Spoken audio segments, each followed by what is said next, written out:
They were left behind like forgotten memories, an old Pitbull with war in his bones and a kitten too small to fight the cold. No name tags, no home, no one waiting, just a frozen city and a bond forged through loss. But what happens when two broken souls find each other in a world that's already turned its back? This is not just a story. It's a reminder that real love doesn't speak. It stays. Stay with us. This video holds one of the most heartwarming and meaningful stories you'll ever see. Watch till the end. You won't believe how it all turns out. The small yellow house at the edge of Maplewood Lane had always been quiet, but in the kind of quiet that brings peace rather than loneliness. Tucked beneath a wide oak tree and surrounded by a white picket fence in need of repainting, it was the home of Jacob Myers, a retired war veteran in his 70s, and his companion Duke, a strong, noble pit bull who had once served as a military K9. Jacob often joked that Duke was more than a dog. He was his shadow, his protector, and in many ways, his best friend. But in truth, Duke was all of that and more. He was family. Jacob had a slow, deliberate way about him. Every morning, he brewed his coffee in the same old kettle and poured half of it into a chipped mug that said, "World's Best Grandpa," even though he had no grandchildren. The other half he poured into a shallow bowl on the floor.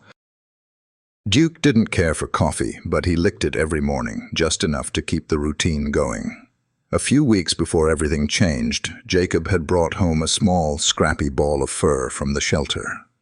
Bailey, the kitten, had been found meowing near a storm drain, trembling and cold.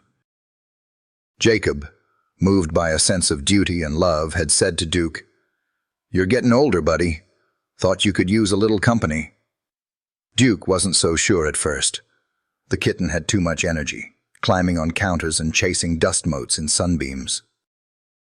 But over time, the gruff old dog found himself watching Bailey's antics with something almost like amusement. Sometimes, when Bailey curled up against his warm belly at night, Duke would let out a contented huff and nuzzle her softly. Something in their quiet companionship seemed to heal them both. Then came that day. It was a late afternoon. The kind where the sun dips low and casts golden streaks through the trees. Jacob had clipped on Duke's leash, slipping into his weathered coat with the patches on the elbows. "Come on, partner," he said gently, patting Duke's head. "Let's take our walk before it gets too cold." Bailey watched them from the window as they stepped off the porch. She always waited for them to come back. The accident happened fast. A delivery truck speeding around the corner didn't see them in time. The tires screeched, people screamed, and Jacob's cane clattered to the pavement. When the ambulance arrived, Jacob was barely breathing. Duke sat beside him, refusing to move, his eyes locked onto Jacob's face as if willing him to stay. He barked once, sharply, when the paramedics tried to touch Jacob. Not out of aggression, but out of fear, of loss. Jacob died on the way to the hospital. Duke was taken by animal control later that evening. It took 3 grown men to coax him into the van. He kept pulling toward the direction of the hospital, whining low in his throat, as if he believed Jacob was still out there just around the corner. Bailey had been left behind. Alone in the house, the kitten wandered from room to room, meowing softly. She rubbed against Jacob's slippers by the back door and curled up in the old man's recliner, where the scent of warmth and safety still lingered. But night fell, and the house grew cold. With no food in her bowl and the windows dark, Bailey began to shiver. She meowed louder now, pawing at the door, waiting for the sound of footsteps that never came.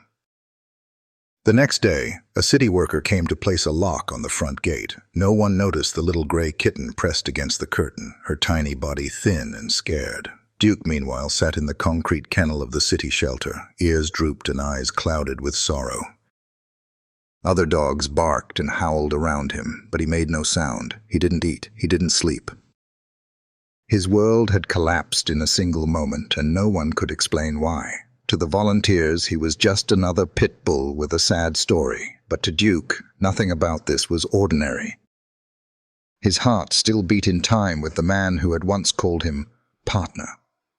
For days, He lay curled in a corner, dreaming of morning walks, of Jacob's gravelly voice, humming an old tune, of the kitten who used to pounce on his tail. Dreams were all he had left. Back in the house, Bailey had figured out how to open the pantry door by sheer accident. It squeaked open just enough to reveal a few old cans. She survived off crumbs and rainwater collected in the sink, but each night she returned to the window. Each morning, she watched the gate, and in that aching stillness, time passed. The tragedy wasn't just the death of an old man. It was the unraveling of a fragile bond between a dog, a kitten, and the only human who had ever loved them both. In the silence that followed Jacob's absence, two small creatures waited, one behind steel bars, the other behind a locked door, each carrying a memory that would not fade, and neither of them knew that their paths would soon cross again in the most unexpected of ways. But for now, the house at the end of Maplewood Lane stood still, its porch empty, its lights dim, and its two forgotten hearts scattered to the winds, waiting, always waiting, for a miracle. The night the fence gave way, the city shelter erupted into chaos. A tree branch, heavy with rainwater and neglect, snapped and crashed into the back perimeter of the kennel yard, bending the old chain link just enough to create a small gap near the edge. For most of the dogs, the noise sent them into a frenzy of barking and confusion. But for Duke, it was a whisper in the dark, a chance. For days, he had sat in that concrete cell, unmoving, waiting for something familiar to return. But nothing ever did, no voice, no scent, no warm hand, and when the gap in the fence appeared, he didn't hesitate, not even for a second. With a surge of strength that surprised even himself, Duke pushed his broad shoulders through the twisted metal and disappeared into the night. Meanwhile, blocks away, Bailey had made her own escape. The little house had grown colder with every passing day, and the hunger gnawed at her tiny frame like a second skin. When the last can in the pantry toppled empty to the floor and no help came, Bailey did what most wouldn't expect from a kitten her size. She leapt from the broken window above the sink. The fall was rough, and she landed awkwardly, but she ran anyway, drawn by instinct and something else she couldn't name. Maybe it was memory. Maybe it was hope. That night the city was wet with fresh rain. Neon lights smeared across the pavement like oil paint. Cars hissed through puddles, horns blared, and strangers brushed past each other without looking. It was a world that moved too fast, and for those with no place in it, the city could feel colder than any winter storm. Duke moved through the alleys like a ghost. His paws ached against the concrete, but he pressed on, driven by something he couldn't quite explain. Some invisible pull, some longing tied to the small yellow house that no longer belonged to anyone. He didn't know Bailey was out there too. Not yet. They found each other in a narrow alley behind a row of dumpsters. Bailey was curled against a broken crate, soaked and trembling, her wide eyes darting at every sound. Duke had turned the corner, his body tense and alert, when he saw her. For a moment, neither moved. Then she blinked, once, slowly. And Duke lowered his head. It wasn't dramatic. There was no orchestra, no flash of lightning, just a silent recognition. Two living beings, both abandoned in their own ways, who had once shared warmth in a home that no longer existed. Bailey meowed softly, her voice raspy. Duke nudged her gently with his nose. That was enough, but the city didn't care about reunions. It didn't wait for lost things to find each other. Later that night, as the two rested behind a bakery, the alley was invaded by a pack of stray dogs. Lean, hungry, wild-eyed. The leader, a scarred mutt with a twisted ear, snarled when he saw Duke and Bailey curled in a corner. They wanted food, or territory, or just to fight. It didn't matter. Duke stood in front of Bailey without hesitation, shoulders squared, eyes steady. When the first dog lunged, Duke caught him mid-air, knocking him aside. There was no barking, only teeth and muscle and instinct. Bailey watched from under a tipped trash can, wide-eyed and shaking. Duke held them off long enough for a delivery truck to rattle by, its engine growling loud enough to scatter the strays. The fight left Duke limping, a shallow gash above his eye, but he didn't complain. He only turned, nudged Bailey out of hiding, and moved on. The days that followed were a blur of trial and error, of learning how to live in the gaps between human kindness and indifference. Duke tried begging once, sitting politely at the entrance of a fast food joint with his tail curled neatly around his paws. But when he snuck in to grab a half-eaten sandwich someone had tossed, a worker came out screaming, swinging a broom. Duke ran, but not before grabbing a small roll in his mouth. He dropped it at Bailey's feet, panting, proud. Bailey sniffed it, then looked up at him with something like admiration. Then, to Duke's surprise, she stood, walked around the corner, and leapt up onto a windowsill outside a deli. She pressed her tiny body flat, waited, and when a distracted teenager turned away from the counter, Bailey jumped through the open window, snagged a small sausage link from the floor, and bolted out before anyone noticed. She brought it to Duke with a casual flick of her tail, as if to say, "Now that's how you do it." There were small victories like that. Moments of laughter, if dogs could laugh, when Bailey tried to chase pigeons 3 times her size, or when Duke stepped in a puddle so deep it startled him enough to bark at it. Bailey once climbed onto Duke's back and refused to get down, turning him into a very grumpy, mobile perch. But he let her stay. At night, they slept beneath a billboard in a lot near the edge of downtown.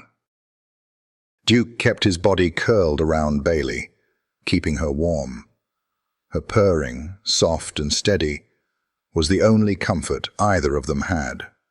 No walls, no roof, just the warmth of shared survival. Each day was a fight, not against just hunger or cold, but against forgetting.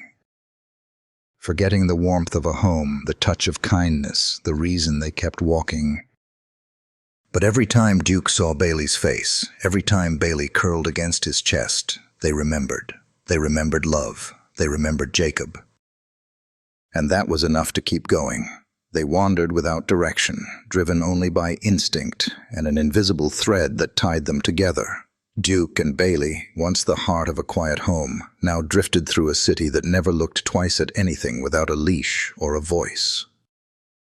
The days bled into one another, long, uncertain, and gray. They passed from one forgotten corner to the next, behind dumpsters behind a crowded market, under benches in the city park, near the flickering lights of a gas station that never closed. Duke, once proud and powerful, limped more heavily with each passing day. His front paw bore the weight of a wound from a rusted wire trap he'd stepped into while pushing Bailey out of harm's way. He hadn't even flinched then, but now the cold made it throb like a memory that refused to fade. Bailey noticed. She always noticed. The kitten had grown leaner, sharper-eyed, but still carried the same spark, the same mischief in her paws, the same curiosity that once made her fall off the kitchen counter at Jacob's house while trying to catch a dust particle. But now her focus was on Duke. When he faltered, she circled him. When he hesitated, she meowed, tugging at his ear with her tiny teeth, trying to keep him moving. They found scraps where they could. The back of the market sometimes yielded a bruised apple or a crust of bread. Bailey had learned to sneak close to an old vendor who occasionally tossed leftover fish parts into a crate. She once dragged a fishtail twice her size back to where Duke lay resting. He sniffed it and tried to pretend he wasn't impressed, but he was. Duke's pride, however, was harder to feed. He hated the way his body failed him now. Once, he had run through fire. He had found missing children, stood firm in gunfire, earned medals that Jacob kept in a dusty drawer. Now he couldn't even climb 2 steps without wincing. Worse than the pain was the look in Bailey's eyes, worried, unwavering. He didn't want pity, especially not from her. One evening, while rain whispered across the cracked pavement, they huddled beneath a torn awning of an abandoned newsstand. The cardboard beneath them was soggy, the cold biting through even Duke's thick fur. He curled his body around Bailey to keep her warm, but he could feel her shivering, not violently, just enough to make his heart ache. That night, he didn't sleep.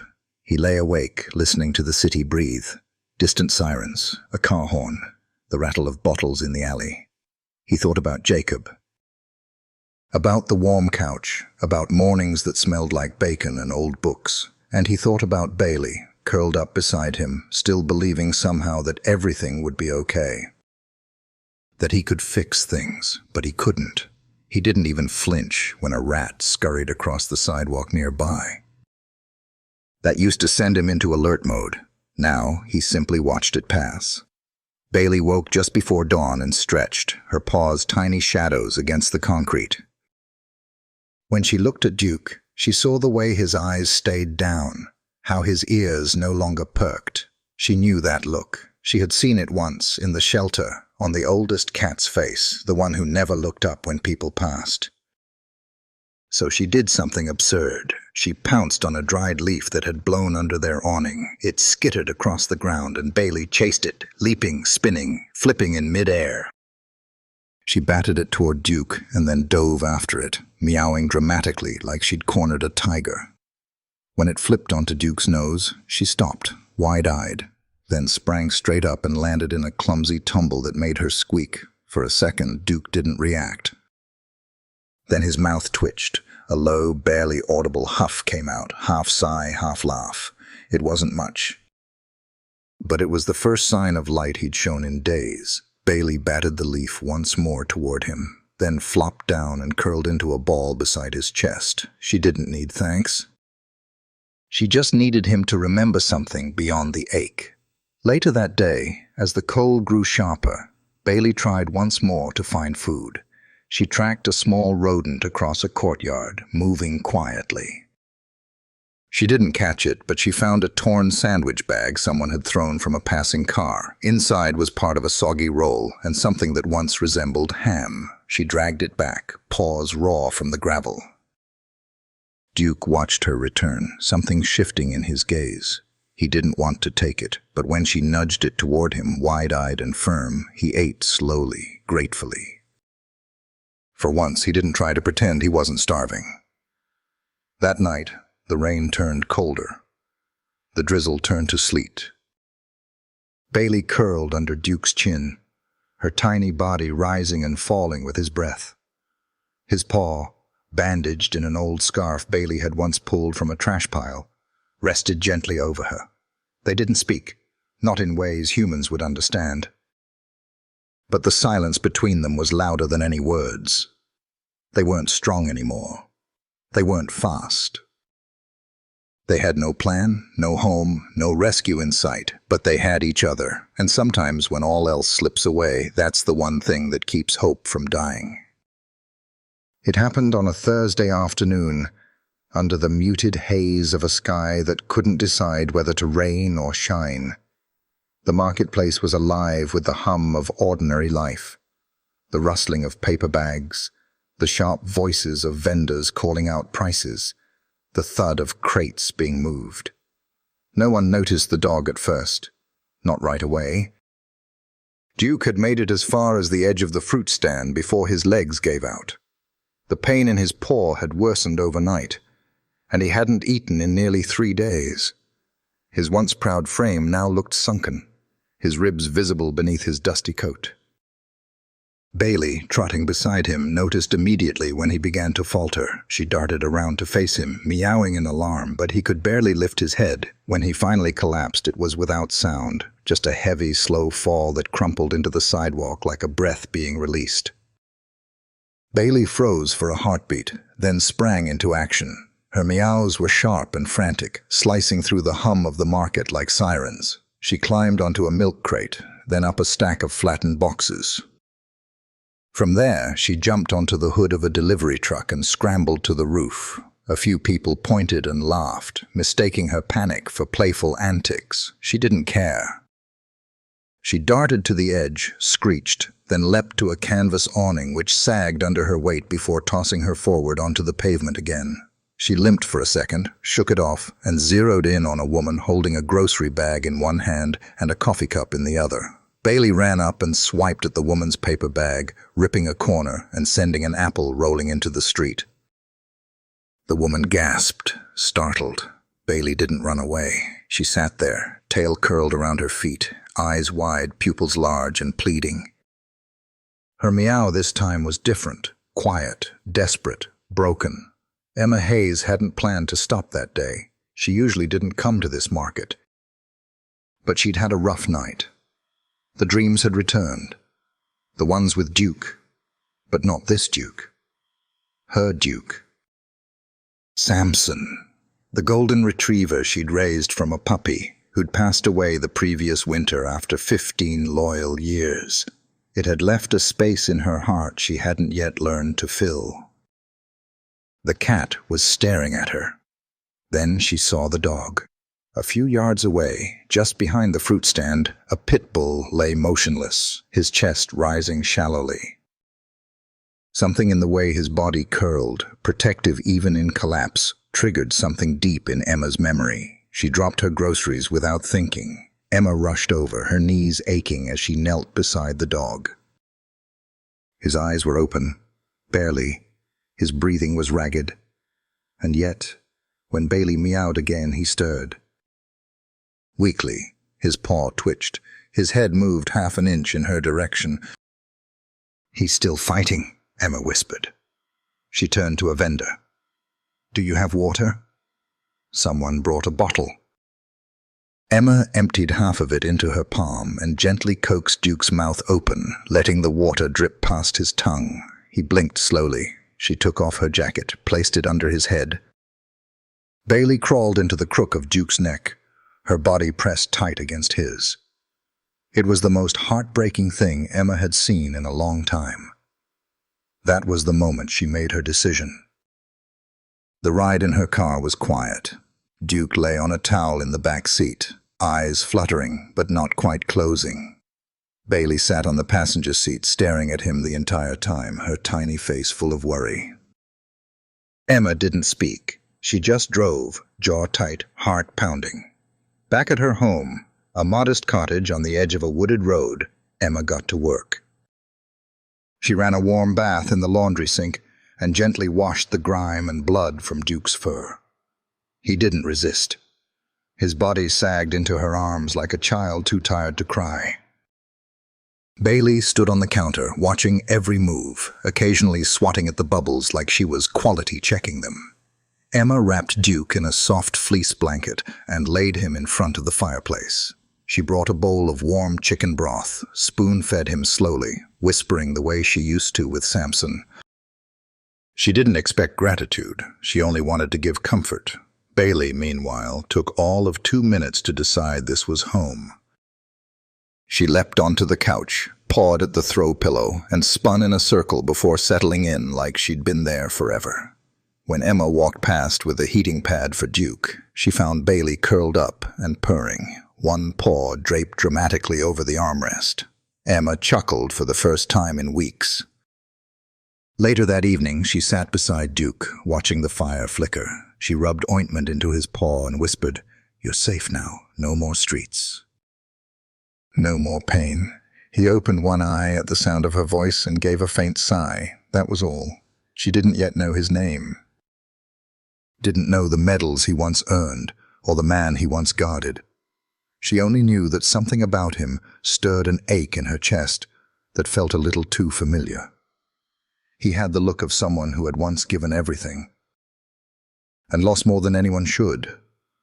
Emma leaned back, exhaling slowly, as the warmth of the fire began to fill the room, not just in heat, but in something she hadn't felt in a long time, something like healing. Healing does not happen in a single moment. It's not sudden or dramatic. It happens quietly, in the small routines, the unspoken kindnesses, the spaces where silence no longer feels like loneliness. For Duke, healing began with a window. Every morning after breakfast, he would wander to the wide front window of Emma's cottage, lower his chin onto the windowsill, and simply watch. The trees moved gently outside. The mailbox flag clicked in the wind. A squirrel sometimes darted across the yard, and Bailey would flatten her body like a hunter, before realizing, every time, that glass could not be conquered. Duke rarely barked. He rarely moved. He just watched, eyes deep and tired, as though he were waiting for a world that had forgotten him to remember he was still here. Emma never rushed him. She cooked breakfast while humming old country songs under her breath, moving slowly across the kitchen with a rhythm only age and loss can teach. She spoke to Duke like he understood, which of course he did. "Don't worry about that squirrel, soldier," she'd say while pouring coffee. "He's more bark than bite." Duke didn't laugh, but he blinked, and Emma counted that as progress. Bailey, however, had no patience for stillness. The little kitten had claimed the house as her own within 48 hours. The couch? Hers. The laundry basket? Prime nap real estate. Emma's lap. Reserved daily from 3 to 4, but her favorite target was Duke. She would nudge him, pounce on his tail, bat at his ears until he grumbled low in his chest. Never angry, just tired.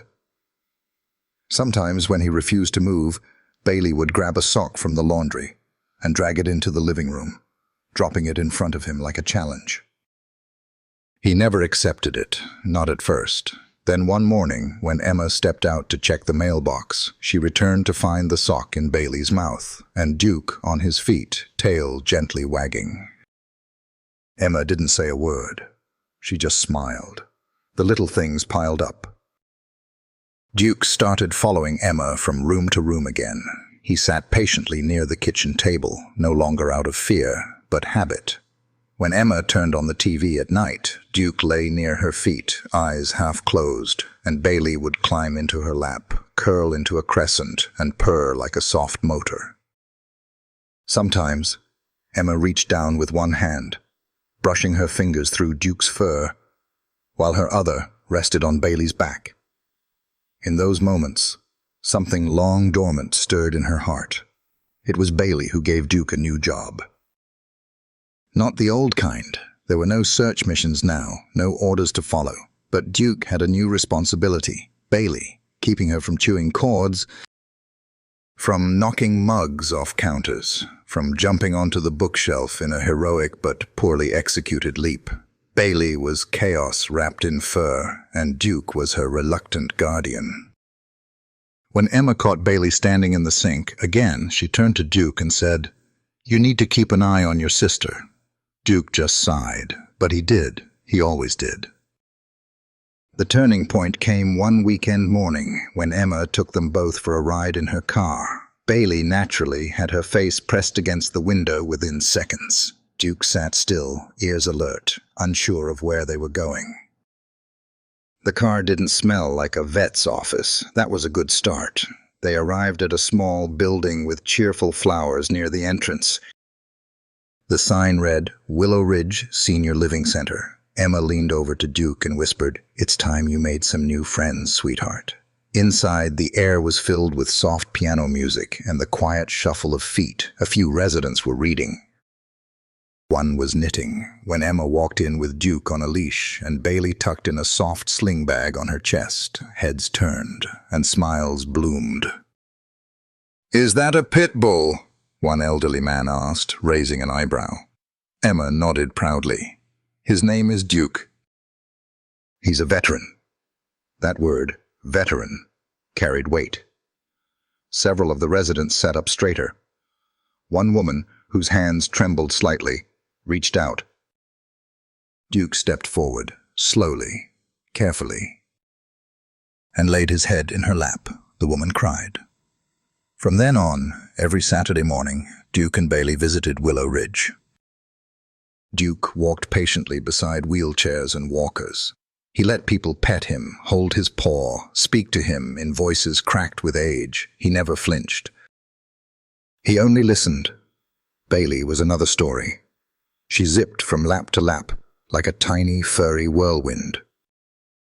She perched on shoulders, curled up in blankets, once climbed onto a table mid-chess game and knocked over a bishop. Instead of scolding her, The players laughed. The staff called them the Peace Patrol. Emma stood back most days, watching quietly as her companions brought laughter into lives often marked by quietness and memory. She couldn't explain the joy it brought her, seeing Duke's eyes light up again when he recognized a resident, or hearing Bailey's purr rumble like a lullaby across a sleeping chest, but she felt it every day. And for Duke and Bailey, something shifted. They no longer woke up to survive. They woke up with purpose. They were no longer just two animals who had lost everything. They were part of something again, something gentle, something meaningful. They belonged. The storm came faster than anyone had expected. The forecast had warned of light snow and wind, nothing unusual for late December, but by late afternoon the sky turned an unnatural shade of gray, and snowflakes the size of cotton balls began to fall in dense, blinding sheets. By early evening, the power in Emma's neighborhood went out. The old radiators groaned once, then went silent. Lights flickered, then faded. The only sounds left were the wind rattling against the windows and the low growl of a storm settling in for the long haul. Inside the cottage, Duke lay by the fireplace, muscles tense. Bailey paced from window to window, her small frame outlined against the fading light. Emma had left a few hours earlier to pick up some candles and supplies from the corner store, promising she'd be back before dark. But now, darkness had come, and she wasn't back. At first, Duke waited. He was used to waiting, but as minutes became an hour, then two, unease began to settle into his bones. Bailey, restless and alert, jumped onto the windowsill, her tail flicking nervously. She meowed, first softly, then louder. The wind howled back. No headlights appeared on the snowy road. No familiar footsteps, no voice calling, "I'm home." Bailey leapt from the window and landed hard on the wood floor, sliding slightly. She darted to the door, meowing again, this time panicked. She scratched at the wood with her tiny paws. Duke stood slowly, his body stiff from the cold. He limped toward the door, ears up, nose twitching. Something was wrong. Then Bailey did something she had never done before. She cried, a sound unlike her usual meows. It was sharp, guttural, full of fear. Duke's ears flattened, and that was it. With one low growl, he turned to the door and hurled himself at it. The lock snapped with a loud crack. The door flew open against the storm, and wind rushed inside, carrying with it a wave of icy air and blinding snow. Duke didn't hesitate. He stepped into the storm. Bailey followed. The snow was knee-deep in places, and the wind slashed sideways, making visibility almost non-existent. But Duke moved with purpose, his head low, nose close to the ground. His leg still ached from the old injury, but he pushed through the pain. The scent was faint, scattered by the storm, but it was there, the familiar mix of lavender lotion, wool, and the tinny smell of loose change that always clinked in Emma's coat pocket. He followed the scent down the block, past buried mailboxes and snow-covered cars. Bailey trailed close, her tiny body nearly disappearing in the drifts. More than once she stumbled and had to leap to stay visible, but she didn't stop. Block after block, Duke led the way, retracing the route to the store Emma had visited. But at the corner near Maple and 11th, the trail shifted. His nose twitched. Rubber. Oil, metal, a car. He followed it. Near a row of trees at the edge of the park, the scent became stronger, almost overwhelming. Duke's heart pounded. His pace quickened, then he saw it. Half buried in snow was Emma's old sedan, lights off, windshield cracked. The passenger side was pushed in slightly, like it had skidded and tapped a tree. And near the front tire, barely visible under a thick blanket of snow, was a figure curled on the ground. Emma. Duke let out a sharp bark and lunged forward. Her coat was coated in snow, her cheeks pale. Her hands were stiff, one still holding a broken flashlight. She wasn't moving, Duke pressed his body against her immediately. He lay on top of her, his weight a barrier against the cold, his chest heaving as he panted warm air into the hollow of her neck.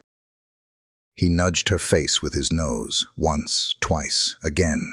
Bailey reached them moments later, soaked and shivering. She crawled up Emma's chest, pressed herself into the open fold of her scarf, and let out a low, persistent mewl, rhythmic and urgent. Nothing, then a flutter. Emma's eyelids twitched. Her lips parted slightly. Duke barked again, louder this time. Bailey kneaded Emma's chest with her paws, tiny claws digging gently, trying to wake the warmth beneath the skin. Minutes passed, time warped in the cold, and then a sound.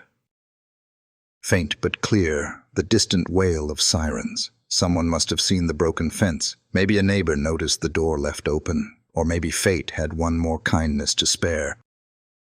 But whatever the reason, the sound grew louder. Emma stirred, her fingers twitched. Her lips moved, and a hoarse whisper escaped. "Duke!" His ears perked. He nudged her again, this time with a soft whimper, the closest thing to a cry he had ever made. The ambulance lights bathed the snow in flashes of red and blue. Paramedics rushed from the vehicle, shouting instructions over the wind. But as they neared, they stopped for a moment, just a breath, taking in what they saw. A large Pitbull, unmoving, shielding the body of a woman. A kitten curled beneath her coat, meowing fiercely. All three shapes covered in snow, framed by the storm like a portrait of something raw and unbreakable. Love. Loyalty, life holding on to life. The medics moved quickly. Emma was lifted onto a stretcher, oxygen mask fitted, blanket wrapped tight. One medic tried to coax Duke away, but he wouldn't budge until Emma was secured inside the ambulance. Only when Bailey was placed in the medic's arms did Duke finally follow, his head low, his eyes never leaving Emma's face. No one in that ambulance spoke for the first few minutes. They didn't need to. Some things didn't need words. They were just understood. By the time the snow melted and the first signs of spring peeked through the frost-covered sidewalks, Emma was back on her feet. The fall she'd taken during the blizzard had left her bruised and shaken, but not broken. Her recovery was slow, filled with hot tea, thick blankets, and quiet afternoons, but she never spent a moment of it alone. Duke was always by her side. He rested near her chair during the day, followed her from room to room like a silent guardian, and curled near her bed each night, his breathing slow and steady, like a metronome of reassurance. Bailey, as usual, had no concept of boundaries. She slept wherever she pleased, on Emma's lap, atop Duke's back, once even inside the laundry basket still full of clean clothes, and no one complained. After the storm, something shifted in the neighborhood. Word had gotten out about what happened that night, how Duke had broken through a locked door to follow a scent into a blizzard, how Bailey had cried so loudly a neighbor finally called the fire department. Photos of the three of them, huddled together in the snow beneath the ambulance lights, had gone viral on social media. Within a week, a local news station knocked on Emma's door. At first, she resisted the attention. "We're not heroes," she'd said softly to the young reporter standing on her porch. "We're just a bit broken, trying to heal together." But the story wasn't about perfection. It was about love. So Emma agreed. The segment aired 2 days later. It was called The Pitbull and the Cat Who Chose Each Other. It ran for less than 5 minutes. But the world stopped long enough to watch. Viewers across the country saw Duke, once a soldier, then a stray, now sitting proudly beside Emma's rocking chair with a red scarf around his neck. They saw Bailey perched atop his head, tiny and smug, as if she knew the world was finally watching. Donations poured into the senior center where Duke and Bailey continued their weekly visits. A small publishing house in Vermont offered to create a photo book documenting their story. Emma hesitated, but eventually said yes. The title was the same as the TV segment. Inside were candid shots, Bailey curled up in Duke's tail, Duke watching Emma sip tea, the two of them walking down the path to the retirement home, side by side, leash and tail intertwined. What had once been sorrow had become something whole. The community embraced them. Children in the neighborhood drew pictures of Duke and Bailey and taped them to Emma's mailbox. The grocery store manager handed Emma a permanent discount card. Even the gruff mailman, who used to keep his distance, started bringing dog biscuits and little bags of cat treats in his satchel. And through it all, inside the quiet cottage at the edge of the woods, life bloomed. Every evening, Emma lit a fire in the hearth. The smell of pine and old brick filled the house. She'd knit with the radio humming softly in the background. Bailey would bat at the dangling yarn while Duke rested nearby, one eye open, tail wagging lazily. Sometimes Emma laughed so hard at Bailey's antics she had to put her knitting down and wipe her eyes. Duke had learned to tolerate being a jungle gym. Bailey used him as a springboard, a lookout tower, a warm bed. She liked to climb onto his back and ride along when he walked from room to room. More often than not, she ended up draped across his head like a living hat, her paws dangling down near his eyes. Duke never complained. He simply blinked, occasionally giving Emma a long-suffering look as if to say, "This is my life now." And he meant it. With every fiber of his being, he meant it. He was no longer the dog left behind. He was no longer the soldier without a mission. Now he had a job again, one of the most important kind. He was protector, brother, anchor. He was the reason Bailey felt safe enough to nap in sunlight. He was the reason Emma no longer sat in silence. He had become what he always was at heart, someone who stayed, no matter what. Bailey, too, had changed. The skittish kitten who once trembled behind crates and darted at loud noises was now the beating heart of the home. She sang each morning, meowing to the tune of the kettle boiling. She danced on counters despite every rule Emma tried to set. She curled into laps and chased shadows and sometimes brought in twigs as if offering trophies from some mysterious conquest. She had grown, but never outgrown her joy. To Emma, they were more than pets. They were her companions, her little miracles. After years of loneliness, years of waking up to silence and feeling like the world had moved on without her, Emma found herself laughing again. She began to send postcards. She baked for the neighbors. She painted a wooden sign for her front porch that read, "Home of the Red Scarf Crew." It hung just below the wind chime Jacob once gave her, the very one that had hung by her door since the day she moved in. Its gentle notes now mingled with the sounds of Bailey pouncing, Duke sighing, and Emma's soft humming. They weren't a conventional family. They didn't share blood or species or even the same kind of language. But they belonged to one another. In every way that mattered, they were home. As Duke lay quietly by the fire and Bailey curled like a crown on his head, we're reminded of what truly matters. Love, loyalty, and the kind of friendship that asks for nothing but gives everything. As Helen Keller once said, "Alone, we can do so little. Together, we can do so much." This is more than just a story about a dog and a cat. It's a story about healing, about hope, and about the homes we build with those who choose to stay. If this story touched your heart, please leave a comment, hit the like button, and don't forget to subscribe. Reaching 1,000 subscribers means the world. It gives us the strength to create more heartfelt, meaningful videos just like this one. This was not just a video. It was a lesson in love that transcends species. Thank you for being here. Thank you for believing